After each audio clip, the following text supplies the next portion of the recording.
In this video, I'm going to show you how to use Prisma and next-auth together so that you can keep track of your users' data in your database. I already have an app set up here that uses Prisma so that users can create these code snippet post things, and I already have next-auth set up so that I can sign in with GitHub and I can only create a new post when I'm signed in. And it's kind of a generic social media app where I can post these code examples.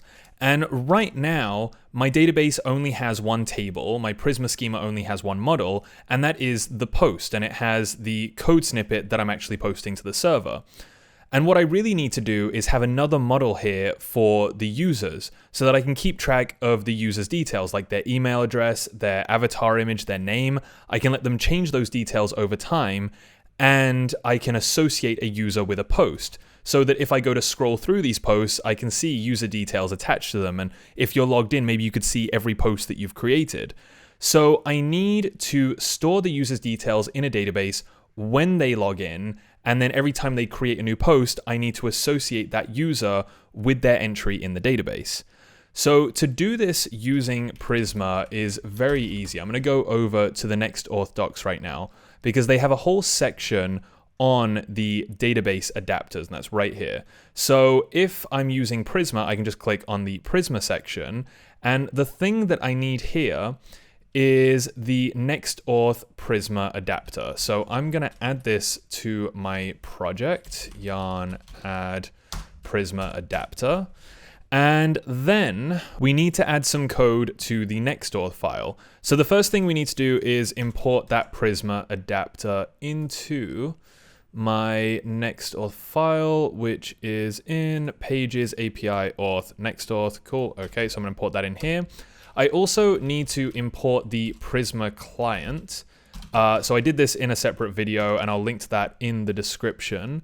But that exists not in lib, but in my server /Prisma / there we go. Okay, so my Prisma client plus my Prisma adapter.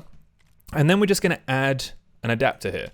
So in my auth options, I have my providers. Currently, I only have a GitHub provider. And then I have an adapter, my Prisma adapter. So next-auth is just going to be able to use this to store user details into my database.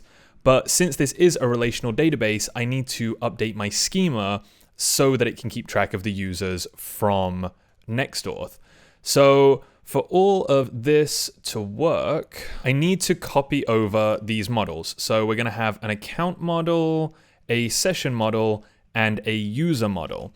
Oh, and a verification token model. Okay, so I'm just going to copy over all of those models and dump them into my Prisma schema, which is right here. Okay, yes, I'm just going to put these all down here. And this is everything that next-auth is going to keep track of in the database. It keeps track of the sessions and the account details and things like that. And for the most part, we can ignore most of this stuff. The most interesting part here is the user model, and I might even hoist this up to the top here. So that we can see, a user will have an ID, a name, and an email. I will also have that image that we've already seen from next-auth. And we can associate this user with any other custom models we have in our database. So right now I have a post, and in the future I'd have comments and likes and things like that.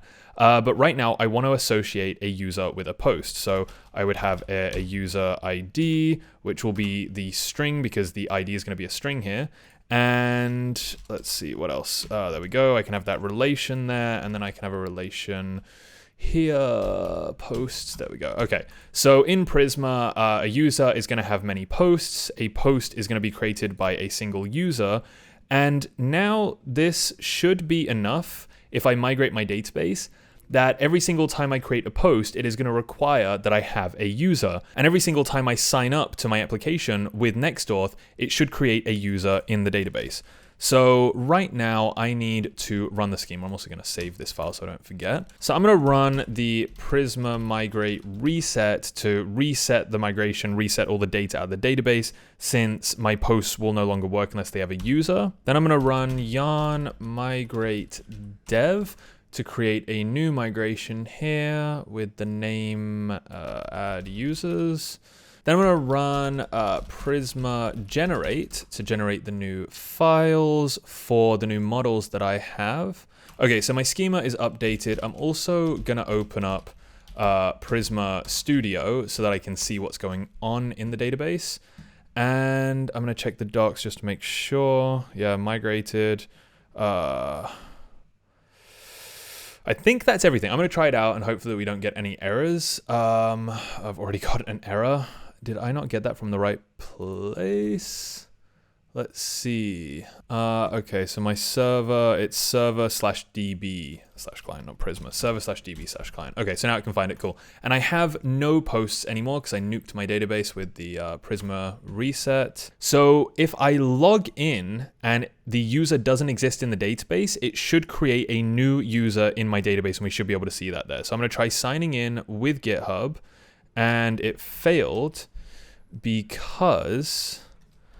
Why did it fail? Get user by account failed. Cannot read properties of undefined, reading find unique. I'm not sure why I'm getting this error, so I'm just going to restart the server and see if that does anything. Let's go back to the app that restarted okay. And I'm going to try signing in again. And that, well, okay, that's stupid. I don't know why I had to restart my app. All right, whatever. So now this is working. If I go back into Prisma Studio, refresh, I have my user. Fantastic. Okay, so there's my unique user ID. There's my name, my email address, and my avatar image coming from GitHub. So I now have a user in my database. When they log in, they're going to get added into your custom database. So that's super nice. And now when I go to create a new post, only a logged in user can do this, and I'll show you the code that I have for this. If we go to posts, I'm currently making sure, okay, is there a session? If there's no session, we say you're unauthorized to create a new post. But if you are logged in, we just create the post. We grab the details of that post and throw it into the Prisma database. But since I updated the schema, since I said that a post now has to be associated with a user, this should fail at the Prisma level. I'll just throw in my last code example here, and I'm going to open up DevTools so we can see what happens. So if I try and post this, even though I'm logged in, there should be a server-side error. Let's see if we're getting it in the logs here. Yep. So it's saying that data.user is missing because I'm saying a post must be associated with a user. So now in my post endpoint, I first have to see if the user is logged in, and this is getting the next-auth session. And the next-auth session should have, let's actually just console log this out, the session.user object. Let's see what details we have on this actual session object here. So I'm going to try this again. I know it's going to fail. I just want to see what we have access to on the server side. We have the name and the email and the image, but we need the user ID in order to be able to associate that user with the post. And if we look at the Prisma schema, we can see that the user has an email here, and this is a unique index. So we can look up a user using their email address and then grab their ID and create a post with that user's ID. And there's two ways I can think of to do this with Prisma. The first is that we could do an update on the user. So I could say prisma.user update where the email, there we go, where email is session.user.email, and we could add the posts into this update and kind of do it as one command here. But the downside of doing it this way is we don't get back the new post object's details, we get back the user's details.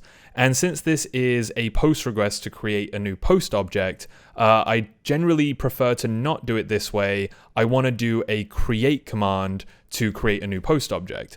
So instead of doing it that way, I'm first going to ask Prisma for the user. So let's see, I'm going to get the Prisma user, find unique. Go ahead, where email, there we go. All right, so this is going to grab the user from the database where the email address of the user is the email address that we're getting from the next-auth session. Okay, so I'm going to grab that from the database. I should probably do another check just to make sure. If there is no user in the database, something else probably went wrong, and I'd want to check what's going on here, how that could even happen. But for now, I'll just say you're unauthorized. But if we do have a Prisma user, then all I need to do down here when I'm creating that new post object right here with the create command is put in the user ID. So user ID is Prisma user.id. So it's a little bit of an extra step here. I have to use the session data to grab the user and then post that post with the user ID. But then I actually get this post object back, which I can send back to the client, and that's why I like doing it this way. But that's it. Now I'm now associating a post with a user. So if I push this now, let's clear the network tab. This should be successful. I should get a 201 created. And if I look at the response that's coming back, I can see that I got all of the data coming back from the database, and it includes the user ID. And now if I go back to my home page, I should be able to see my post objects. But I have this set up that if I grab the user model as well, I should be able to see the user's details coming up. So in my page where I'm grabbing all these, my index.jsx, let's see, I'm doing a Prisma post 5 many. I'm just getting all of the post objects. But if I now include the user object, there we go, that's good enough, that's fine, okay. So if I include this user object, when this comes back, when this post object comes back, it should have a .user object on it, that will get sent into this component. And the way that I've set it up is that if a post has a user, I think if a post has a user, let's see. Oh no, I have to actually pass in the user object. Okay, so if I pass in a user object to this specific component, then it's going to display those user details. But all I need to do with Prisma is just say include that user object, the associated user that created you, and I'm now going to get those details, the username, the email, the avatar, and that's all I need right here. So now that I have that, I can see that I'm associating a user with that post. And if we go back to Prisma Studio, there's the user object in my database. And if I go back to posts, I can see there's the post I created and it is associated with that user object. So by adding the user to the database when we log in, it makes it really easy to now associate other content with that user and then create a more unique experience for a user when they're logged in. If you learned something from this video, please give it a thumbs up and check out the other videos I have on my channel.